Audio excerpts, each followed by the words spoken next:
नमस्कार, मैं संजय तेजस्वी पुनः उपस्थित हूँ अपनी कविता के साथ। वैसे तो मैं प्रेम लिखता हूँ, लेकिन इस बार विषय प्रेम का नहीं है। इस बार मेरे अंदर की आग प्रस्फुटित हुआ है और देखिए क्या निकला है कि लूटी थी अबला की इज्जत और सभासद मौन था। लूटी थी अबला की इज्जत और सभासद मौन था। कौरव तो मद में चूर थे, असली अपराधी कौन था? एक प्रश्न है। भगवान श्री राम भी जब 3 दिनों तक समुद्र के किनारे खड़ा होकर अनुनय विनय करते रहे, लेकिन समुद्र देव रास्ता नहीं दिए।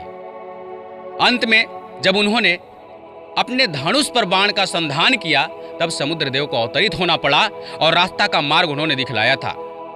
इसलिए मैंने भी कोशिश किया कि इस बार प्रेम न लिखकर आपके सामने एक ओजस्वी कविता के रूप में मैं प्रस्तुत करूं कि लूटी थी अबला की इज्जत और सभासद मौन था। कौरव तो मद में चूर थे, असली अपराधी कौन था? विद्वानों की फौज थी, विद्वानों की फौज थी, धनुर्धर गदाधारी थे भरे पड़े। आंखें खुली जरूर थी पर सबके सब थे मरे पड़े।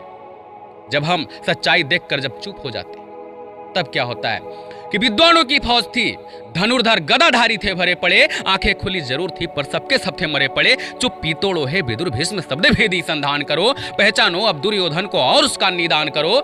जरूरी नहीं कि धारण किए बर्छी गदा कमान होगा। मैं पहचान बता रहा हूं आज के दुर्योधन का, कि जरूरी नहीं कि धारण किए बर्छी गदा कमान होगा। संसद से लेकर सड़क तक रिश्वत लेता बेईमान होगा। संसद से लेकर सड़क तक रिश्वत लेता बेईमान होगा। बदली है बस काया उसकी, अवगुण अब तक गया नहीं। बदली है बस काया उसकी, अवगुण अब तक गया नहीं। मानव के ही तन में होगा पर आंखों में हया नहीं। ऑफिस ऑफिस दौड़ोगे पर काम आपका तब होगा कि बाबू लोग के पान का खर्चा आपके पैकेट में जब होगा। ऑफिस ऑफिस दौड़ोगे पर काम आपका तब होगा कि बाबू लोग के पान का खर्चा आपके पैकेट में जब होगा। और करोड़ों की योजना यूं ही लाखों में निपट जाता है। पता है क्यों? कि करोड़ों की योजना यूं ही लाखों में निपट जाता है, क्योंकि ऊपर से लेकर नीचे तक प्रतिशत में बढ़ जाता है। क्योंकि ऊपर से लेकर नीचे तक प्रतिशत में बढ़ जाता है। कैसा शासन है, कैसा शासन है जिससे अपराधी कोई डरा नहीं। चीरहरण करने वाला दुशासन अब तक मरा नहीं। एक तरफ दोषी निर्लज की जान बचाई जाती है, पहर रात्रि में पीड़िता की चिता जलाई जाती है। और जब सच्चाई देखकर भी हम कुछ नहीं कर पाते हैं, तब फिर से उस अपराधी को एक और मौका दे जाते हैं। अंतिम पंक्ति है, सुनिएगा, कि जब सच्चाई देखकर भी हम कुछ नहीं कर पाते हैं, तब फिर से उस अपराधी को एक और मौका दे जाते हैं।